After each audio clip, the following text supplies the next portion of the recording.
Halo guys, kembali lagi bersama admin di sini. Kali ini admin juga bacain The Lotto Misterius. Dia tampak sadar mengamati pengorbanan untuk melihat reaksi dari sudut matanya. Dia terkejut melihatnya tersentak dan membeku, seolah-olah orang biasa mendengar suara guntur yang keras dan tiba-tiba mencerna, bertindak, mencerna, bertindak. Mencerna bertindak adalah kunci. Aljajar mengulanginya lagi dan lagi dengan lembut, seolah-olah dia telah memahami konsep kunci atau telah menyerah pada kutukan yang aneh. Setelah beberapa saat, dia mengangkat kepalanya dan berkata dengan suara serak, "Terima kasih Tuan Bodoh. Petunjukmu sama berharganya dengan hidupku. Kamu telah memberikan banyak pencerahan kepadaku. Tentu saja aku yakin aku belum sepenuhnya memahami atau memahaminya." Kalian mempertahankan citranya yang misterius dan tidak terduga, berkata sambil tersenyum. Itu adalah pembayaran di muka. Faktanya, dia tidak benar-benar memahami arti sebenarnya dari apa yang dikatakannya. Dia hanya yakin bahwa Kaisar Rosel lebih kuat daripada Beyonders pada umumnya dan lebih kuat dari pengorbanan. Pembayaran dibuka. Ray melihat reaksi pengorbanan dan tahu bahwa petunjuk sebelumnya sangat berharga. Saat dia merenungkan hal itu, dia bertanya, "Tuan Bodoh, apa yang ingin kamu kami lakukan?" Dia seberangnya, Aljajar berkata sambil mengangguk, "Masalah apa yang ingin kamu bicarakan pada kami?" Khalid sedikit bersandar ke belakang sambil melirik ke arah mereka berdua sebelum berkata dengan suara yang lembut dan menyenangkan, "Kumpulkan buku harian rahasia Rosel Gustav atas namaku, meskipun hanya satu halaman saja." Buku harian rasa Rosel Gustav, Kaisar Rosel. Memang benar, hanya masalah seperti itu saja yang patut menjadi perhatian sosok perkasa seperti Tuan Bodoh. Audrey awalnya terkejut sebelum dia menyadari bahwa menurutnya tidak ada yang mengejutkan. Rumor mengatakan bahwa Kaisar Rosel pernah melihat batu tulis penghujatan. Dikatakan bahwa kartu rahasia yang dia buat menyembunyikan 22 jalur dewa. Ini adalah sesuatu yang pasti akan diperhatikan oleh setiap Beyonders urutan tinggi. Buku harian, itu buku harian. Alia sedikit mengernyit saat dia memperhatikan berita gembira ini. Barang yang ditinggalkan Rosel Gustav telah digambarkan oleh Mr. Fall sebagai buku harian.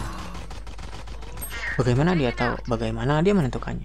Bisakah dia mengerti cara menguraikan teks rahasia Rosel? Dia dihadapkan pada pertanyaan pengobaran dan telah memperoleh efek yang diinginkan. Kalian bersandar ke kursinya dan mengaitkan tangannya. Dia menjawab dengan santai, "Mari kita anggap ini sebagai buku harian untuk saat ini." Dia tidak menyangkal atau mendengarkannya. Audrey telah mendengarkan anak-anak bangsawan lain menyebutkan masalah tersebut, namun dia tidak pernah belajar banyak tentang hal itu. Karena rasa penasarannya tergugah, dia bertanya, "Dikatakan bahwa buku harian Kaisar Rosel ditulis dalam bahasa atau simbol samar yang diciptakan?" "Benar," jawab Aljajar sederhana. "Beberapa orang percaya bahwa itu adalah serangkaian simbol untuk dari mistisme.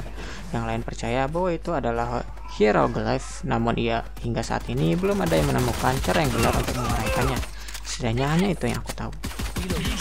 Setelah mengatakan itu, dia menoleh ke arah kalian dalam upaya untuk mendapatkan konfirmasi atau menunjukkan kecurigaannya. Itu adalah teks-teks yang telah diwariskan secara turun-temurun sehingga tidak ada lagi dalam keadaan aslinya.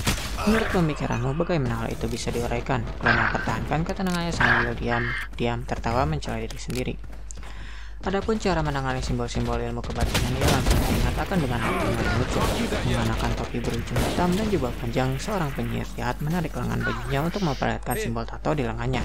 Dikatakan bahwa ini adalah simbol dengan kekuatan misterius yang digunakan oleh Kaisar Rosa. Mereka ditulis dalam dua karakter Cina sederhana berukuran besar berwarna biru. Cokor terbelakang. Sudut-sudut mulut. Kalian melengkung perlahan ketika dia menyelamatkan dirinya dalam suasana hati yang baik. Setelah mendengar uraian pengorbanan, Audrey berkata dengan bingung, "Kami tidak dapat memahami simbol atau kata-katanya. Lalu bagaimana kami menyampaikan informasinya kepada kamu? Atau apakah kami akan mengirimkannya ke suatu tempat?" Ini adalah pertanyaan yang cukup penting. Aku tidak memiliki sarana untuk menerima suatu barang secara diam-diam. Kalian tidak terburu-buru untuk menjawabnya. Dia barangkali melepaskan ibu jarinya dari tangannya yang saling bertautan sebelum mengetuknya kembali. My ultimate's ready.